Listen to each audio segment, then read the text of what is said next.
Hello मित्रों, नमस्कार। मैं ज्वाला तिवारी एक बार फिर से आप लोग के बीच में हाजिर हूँ।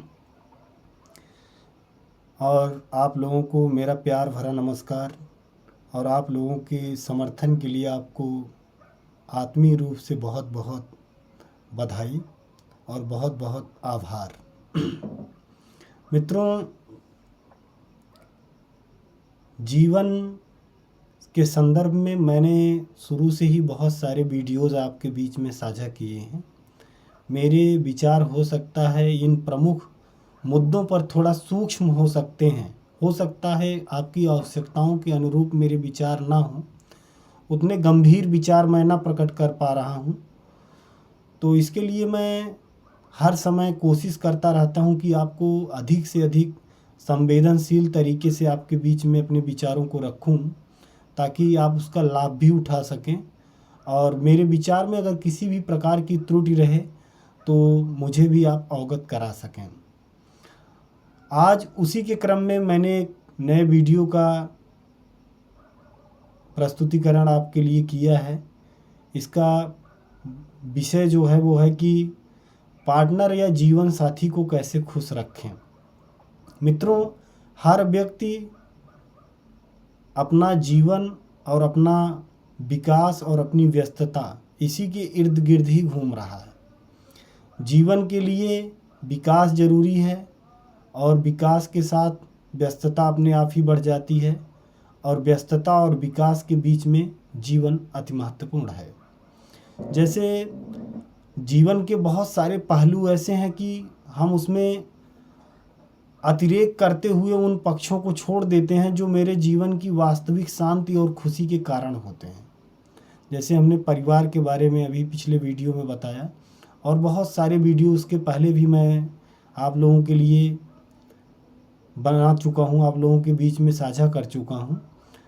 आज मैं ये बताना चाहता हूँ कि अपनी इस दिनचर्या में, अपने इस जीवन की प्रक्रिया में अपने पार्टनर या जीवन साथी के साथ कैसे संबंध, कैसे रिश्ता निभाएं कि आप एक दूसरे के पूरक होकर, एक दूसरे के कदम से कदम मिलाकर अपने जीवन की विकास की गति को और ही मधुर और तीव्रता की धार से आगे बढ़ा सकें।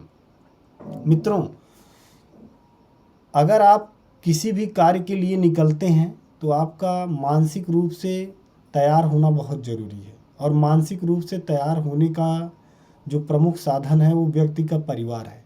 और परिवार में भी अगर महत्वपूर्ण बिंदुओं पर चर्चा की जाए तो जीवन साथी पति या पत्नी एक दूसरे के होते हैं, जो उनके सुख दुख में एक दूसरे के साथ खड़े रहते हैं आत्मबल की तरह, और जीवन की ऊंचाइयों के लिए उन्हें हर समय अग्रसर करते रहते हैं। तो उसी के संदर्भ में जो प्रमुख बिंदु हैं मैं उनको आपके बीच में साझा करने जा रहा हूँ। जीवन साथी को कभी भी उसकी भावनाओं को समझने का प्रयास करें। अपने जीवन साथी की भावनाओं को, उस भावनाओं की गहराइयों को समझने का प्रयास करें। उनके जीवन पर या उनके माता पिता के जीवन पर या उनके परिवार से संबंधित किसी भी विषय पर ऐसी टिप्पणी ना करें जो उनके हृदय को चोट पहुंचाए। अगर आपके जीवन में बहुत सारी कठिनाई है तो उसको मन में दबाकर बोझ बने हुए परिवार में आकर गुस्सा या अवसाद का रूप बनाकर न प्रस्तुत करें। हो सके तो अपनी कठिनाइयों को अपने जीवन साथी, अपने पार्टनर से साझा करें। हो सकता है कि आपको मदद मिल जाए। और जैसे हमारे जीवन में बहुत सारे खुशियों के अवसर आते रहते हैं, जैसे मैरिज एनिवर्सरी हो गई, जन्मदिन हो गया। आज इस शुभ अवसरों पर एक दूसरे के साथ अपनी खुशी बांटने से कभी भी परहेज न करें।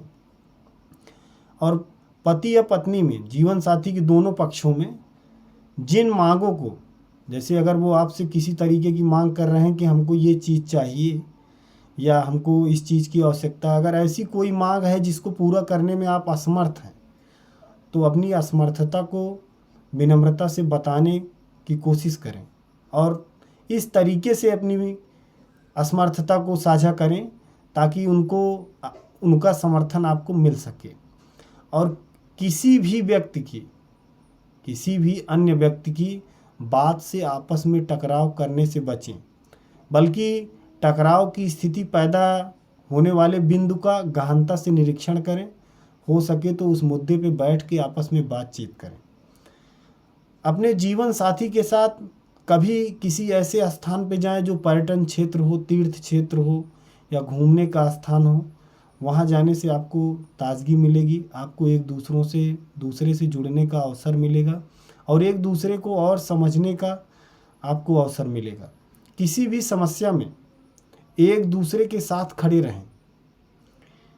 आज का एक ट्रेंड चल गया है कि हम पति या पत्नी बाहर से आए, अपने कार्य से व्यस्त होके उसके बाद बिस्तर पे पहुँचे, वो अपने मोबाइल फ़ोन में व्यस्त हैं, वो अपने मोबाइल फ़ोन में व्यस्त हैं। तो इस तरह की व्यस्तता कोशिश करें कि घर के चौखट के बाहर तक ही रखें।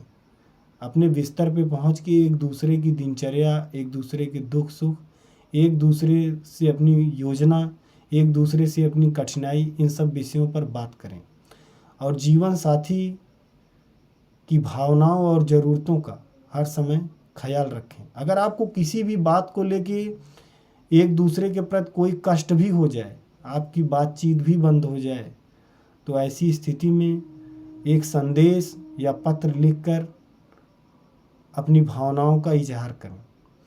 इस तरह से जीवन को मधुर करने के लिए मेरे जो विचार थे, मैंने उनको आपके सामने साझा किया है। और इसमें अगर कुछ भी आपको निगेटिव लगे तो मुझे कमेंट करके अवश्य बताएं। बस, जय हिंद, जय भारत।